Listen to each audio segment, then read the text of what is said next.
Hello बच्चों, आज मैं आप लोगों को क्लास 10th का 9 चैप्टर बताने जा रही हूँ।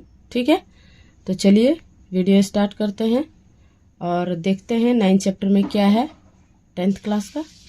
चलिए स्टार्ट करते हैं। देखिए 9 क्लास का 9 चैप्टर है त्रिकोणमिति के कुछ अनुप्रयोग।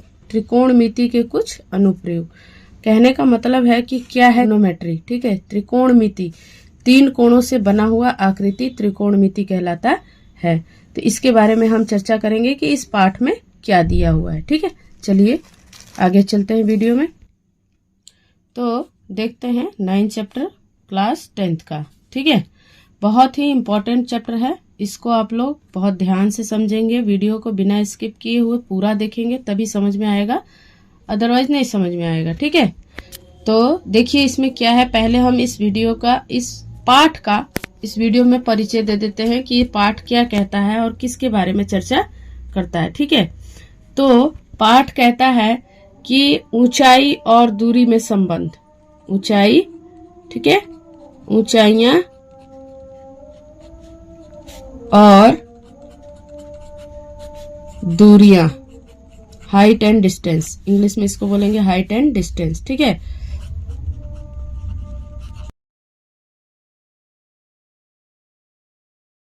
आठवें चैप्टर में आपने कुछ इसके बारे में पढ़ा था कि ऊंचाई।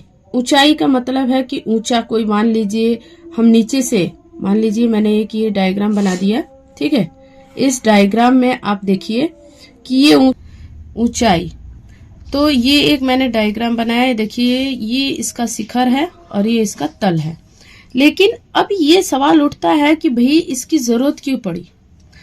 तो पहले जो वैज्ञानिक थे, गणितज्ञ, उन्होंने क्या किया, किसी भी चीज को देखने के लिए दूरबीन का प्रयोग किया था। तो मान लीजिए यहाँ पर अगर कोई शिखर है, कोई चीज देखना है, उसकी ऊंचाई देखनी है, तो दूरबीन से ऐसे करके देखा जाता था। तो ये जो दूरबीन से ऐसे देख रहे हैं, ये दूरबीन है मान लीजिए। इस दूरबीन से अगर हम देखेंगे तो इसका शिखर ऐसे दिखेगा, तो दूरबीन कुछ इस तरीके से हो जाएगी, यहां से दिखाई देगा। तो ये जो दूरबीन है, ये यहां से यहां तक जो देखा गया उसको बोलते हैं दृष्टि रेखा। कौन सी रेखा? दृष्टि रेखा। ठीक है, तो ऊंचाई पर देखने के लिए हम मान लो यहां पर हम खड़े हैं, तो यहां से इस दूरबीन से जब हम देख रहे हैं तो इसका शिखर दिख रहा है, ये तल। ठीक है, और ये हमारा तल हो गया। तो इस शिखर को देखने के लिए कोई चीज ऐसे खड़ा है, मान लीजिए कि ये कोई पर्वत है। ठीक है, इस पर्वत को देखने के लिए, ऊंचे शिखर को देखने के लिए, ठीक है, जैसे एवरेस्ट पर चढ़े हैं लोग, उसको देखने के लिए कैसे प्रयोग करेंगे। तो यहाँ पर ऊंचाई को देखने के लिए जो यहाँ से जो भी व्यक्ति दूरबीन के द्वारा, दूरबीन की सहायता से, तो इस टेलीस्कोप इसको कहते हैं। मान लीजिए इस टेलीस्कोप से, ठीक है, टेलीस्कोप दूर की वस्तु को देखने के लिए टेलीस्कोप का प्रयोग करते हैं, तो इसका शिखर दिख जाता है। ठीक, तो सेम यही चीज यहाँ पर भी है। तो कोई व्यक्ति अगर यहाँ पर खड़ा है और इस शिखर को इसके देख रहा है, कोई मीनार है या कोई पतंग उड़ रहा है या जहाज चल रहा है, कुछ भी हो रहा है, तो उसको नीचे से इंसान अगर देखेगा तो ये रेखा जो कहलाती है वो दृष्टि रेखा कहलाती है। कौन सी रेखा कहलाती है? दृष्टि रेखा। ये दृष्टि से देखा गया। ठीक है, दृष्टि रेखा है। तो यहां से खड़ा होके अगर वो देख रहा है, यहां से खड़ा होके, ये तो 90 डिग्री हो गया, ये तो समकोण है। ये क्या है? समकोण है। ठीक है, तो ये समकोण है। और यहां पर ये जो व्यक्ति यहां से यहां देख रहा है, तो यहां पर, ठीक है, तो इसका बना हुआ कोण यहां ये कहलाता है उन्नयन कोण। कौन सा कोण कहलाता है? उन्नयन कोण। कौन सा कोण? उन्नयन कोण कहलाता है। इंग्लिश में इसको बोलते हैं एंगल ऑफ एलिवेशन।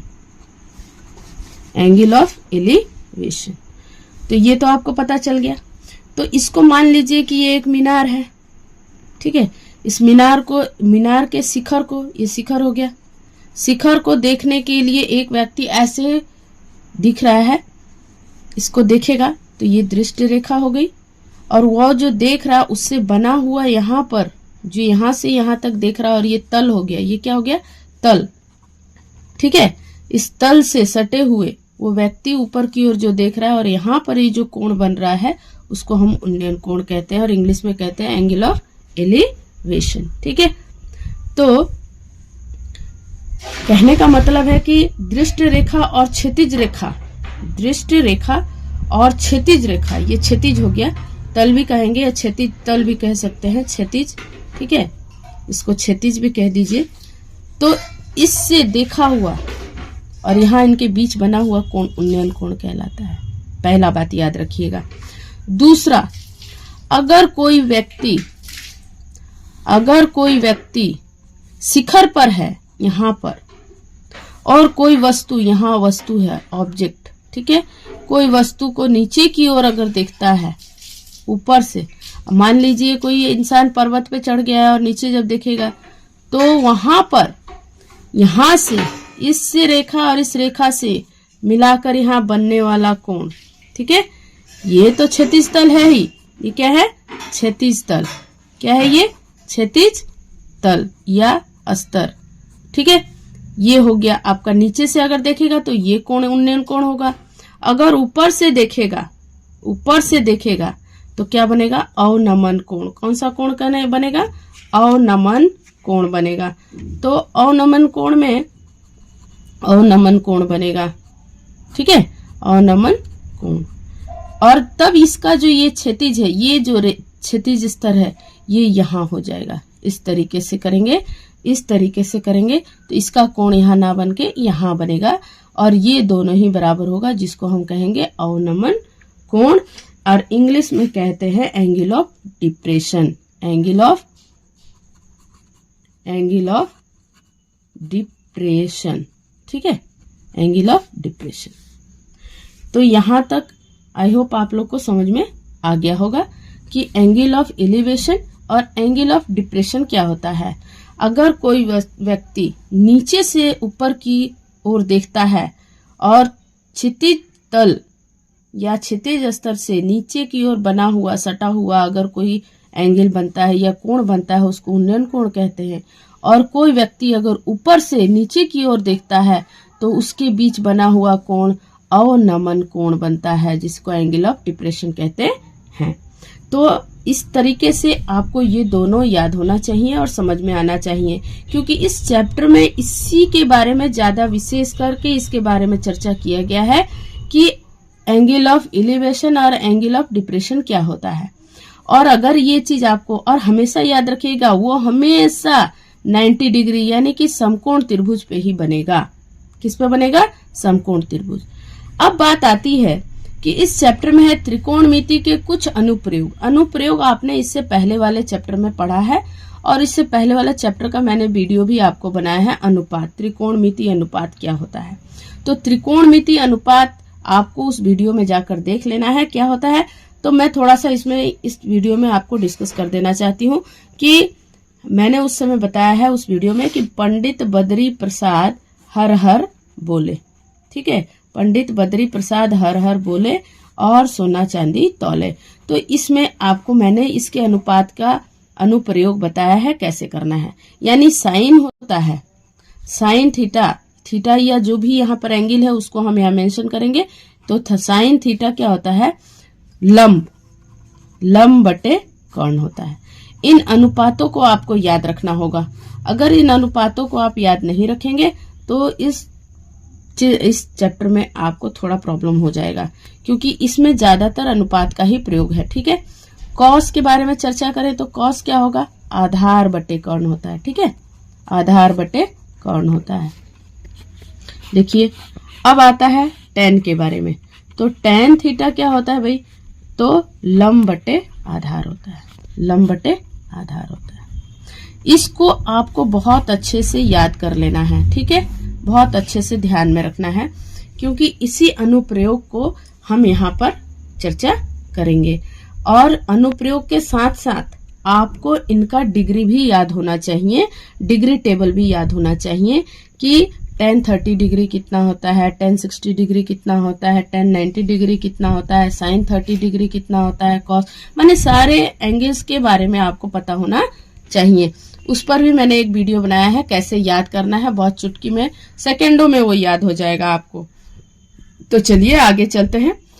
अब हम एक उदाहरण आपको समझाते हैं इसमें क्या है। तो देखिए यहाँ पर क्या है, एक उदाहरण हम लेते हैं, ये जो मैंने अभी आपको डिस्कस किया है उसके बारे में।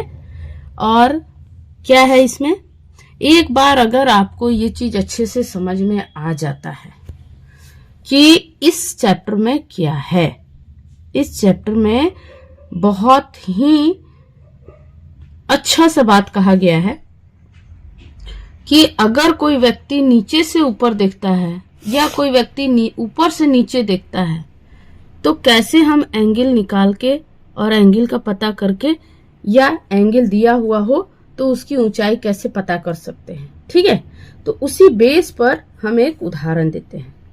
लिखा है कि धरती पर एक मीनार ऊर्ध्वाधर खड़ा है। ऊर्ध्वाधर माने सीधा। ठीक है, तो हम इसको हल करते हैं।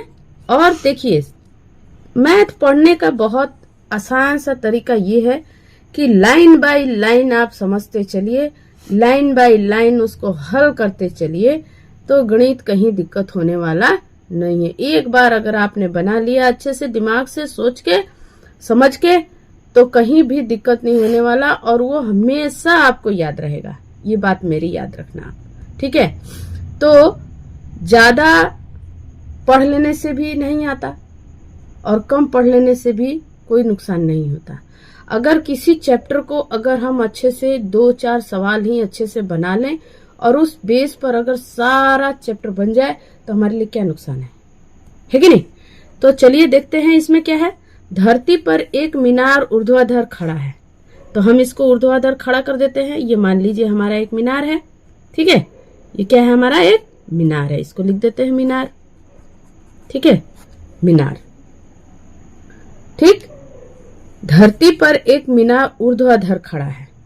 क्लियर हो गया, यहां तक हमारा खड़ी पाई है, तो यहां तक हमने बना दिया। आगे देखते हैं। धरती के एक बिंदु से, धरती के एक बिंदु से, तो ये धरती है ना भाई, ये धरती है, इसको धरती बना दो यहां से, ये पूरा धरती हो गया। ठीक है, धरती के एक बिंदु से जो मीनार के पाद बिंदु, पाद माने तल, पाद माने तल, तो मीनार का तल ये है और मीनार का शिखर ये है। ठीक है, तो जो मीनार के पाद बिंदु से 15 मीटर दूर है, तो मान लीजिए यहां से मीनार का ये पाद बिंदु हुआ, पाद बिंदु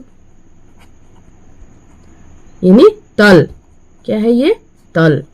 तल से 15 मीटर की दूरी पर है। धरती के एक बिंदु से, धरती का एक बिंदु यहां से ये मीनार के पाद बिंदु से 15 मीटर की दूरी पर है। मीनार के शिखर का उन्नयन कोण 60 डिग्री है। अब उन्नयन बोल रहा है, इसका मतलब यहां बनेगा। क्लियर, तो अब इसको हम ड्रॉ कर देते हैं, देखिए ऐसे, और उन्नयन बोल रहा है यानी 60 डिग्री यहां हुआ। ठीक है, मीनार की ऊंचाई ज्ञात कीजिए। अब इसकी ऊंचाई को आपको पता करना है, ये कितना है। कितना सिंपल है कि नहीं। तो यहां नाम कर देते हैं, इसका नामकरण कर देते हैं A B C। बिना नामकरण के तो होगा नहीं ना, तो इसका नामकरण करना जरूरी है। बिना नाम के कोई जाना जाता है, नहीं जाना जाता है, तो बच्चे का भी नामकरण पहले कर दिया जाता है ताकि उसको कोई नाम से पुकार सके। तो चलते हैं, देखते हैं हमारे पास क्या क्या चीज इस सवाल में दिया हुआ है। पहले तो ये पता होना चाहिए। तो हमारे सवाल में दिया हुआ है, सबसे पहले दिया हुआ है मीनार AB, मीनार है ये। ठीक है, ये क्या है, मीनार। AB क्या है, मीनार है। BC क्या है भाई, तल, धरती। ठीक है, और AC का तो यहां चर्चा ही नहीं किया गया है। तो लेकिन अगर आप कहें तो ये चर्चा में है। क्या चर्चा में है भाई, उन्नयन कोण बढ़ा है ना, तो जो नीचे से है उसी को तो वही तो देख रहा है, मीनार के शिखर को, तो इसका चर्चा है ना। ठीक है, तो ये हो गया दृष्टि रेखा।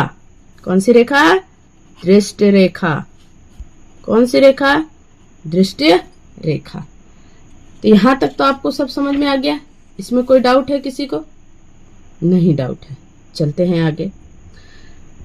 तो कह रहा है और उन्नयन कोण कितना दिया हुआ है। उन्नयन कोण कितना दिया हुआ है भाई, हमारे पास 60 डिग्री दिया है। तो लिखेंगे उन्नयन कोण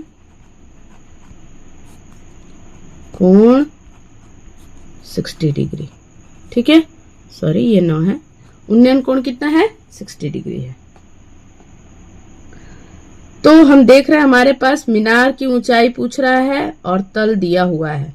यानी अब हम इस अनुपात में पता करेंगे, इस अनुप्रयोग में, ट्रिग्नोमेट्री यानी त्रिकोणमिति के इस अनुप्रयोग में पता करेंगे ये जो है इसके कौन से अनुपात में है। देखिए लंब बटे आधार, लंब बटे आधार tan है, tan है ना, तो यहाँ लिखेंगे tan थीटा।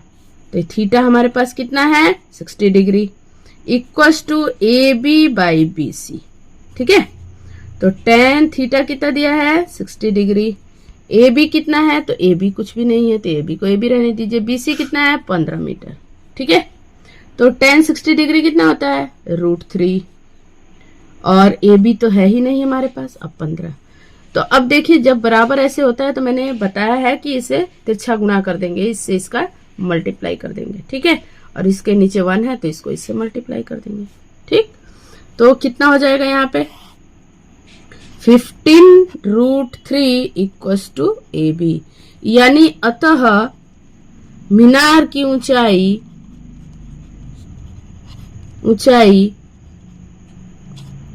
कितनी है 15√3 मीटर।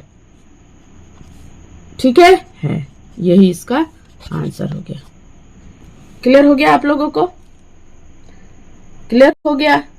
तो क्लियर हो गया तो इसको कॉपी कर लीजिए और आगे देखेंगे कि इसमें कौन कौन से क्वेश्चंस और हैं जो आप बना सकते हैं।